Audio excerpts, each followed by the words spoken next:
Taanis Daf, how's everybody doing? Eliyahu had a certain closeness with the Rav Broika. And one day, they were walking in the marketplace, and Rav Broika says, could you please point out someone here that's a Ben Olam Haba? So he shows him a person. Now, this person didn't look very Jewish. His shoes were black. He didn't have tzitzis on his clothing. So he goes to the person, he says, tell me the secret. The guy says, I'm a jail guard, and I'm very makbid on tznius. I separate and divide the men from the women. I put my bed in between. Also, I'm meiser nefesh. I put myself in danger. If I see that there's a Jewish girl there, I make sure that she's safe.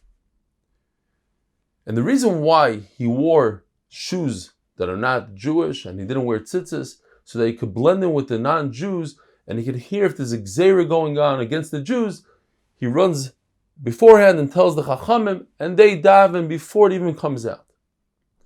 The Gemara tells us, Eliyahu also showed him a person who was like a clown, a lates.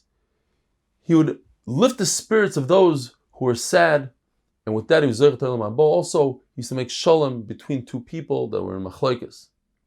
Says the Gemara, if there's a chayira, there's a wild animal, so you daven.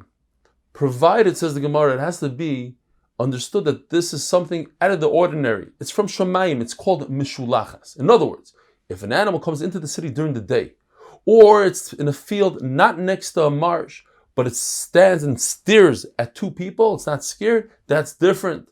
Or it's next to the marsh and it chases two people, that's also very different. Or in the marsh, if she kills two human beings and only eats one, that's very different. You have to start davening.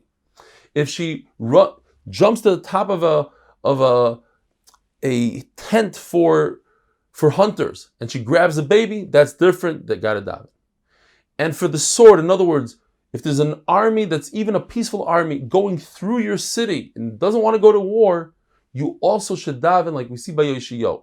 Yoshiyahu is a great tzaddik, and Pyre Nechai wanted to go through Eretz Yisrael, and he wouldn't allow him because he learned the wrong pshat in the pasuk. He learned that Kosh Baruch was going to save Klal Yisrael from any war. What he didn't realize is not in his generation that they were all Ovdei Avodah Zarah.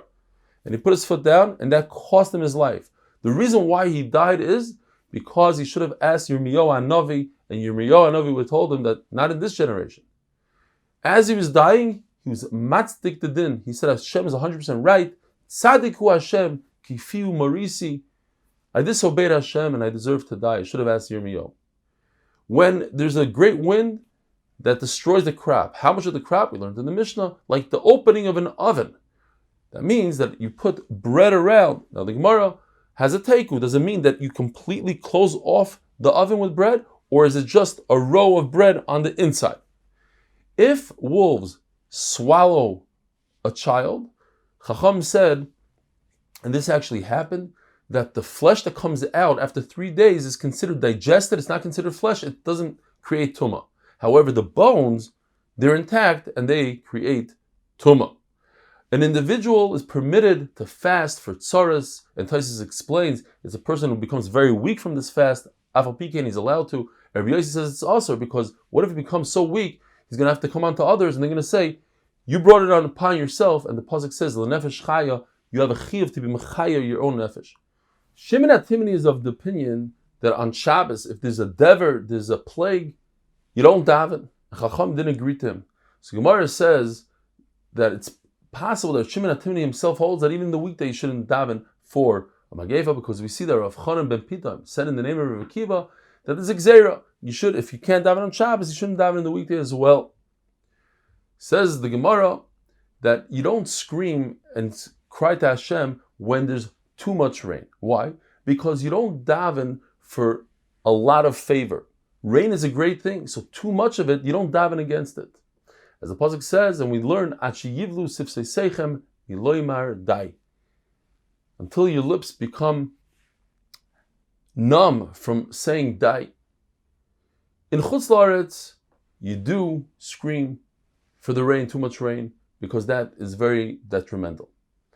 And finally, the Gemara tells us that the Anshi Maimad would daven that their houses shouldn't become the Kfarim. The Anshi Maimad are the people that represent the Yisraelim, Klal Yisrael for the Korban Tamid, and they would say, Shelo yiyu betenu kivrenu, that our houses should not become our caver from the amount of water from the rain. Have a wonderful day.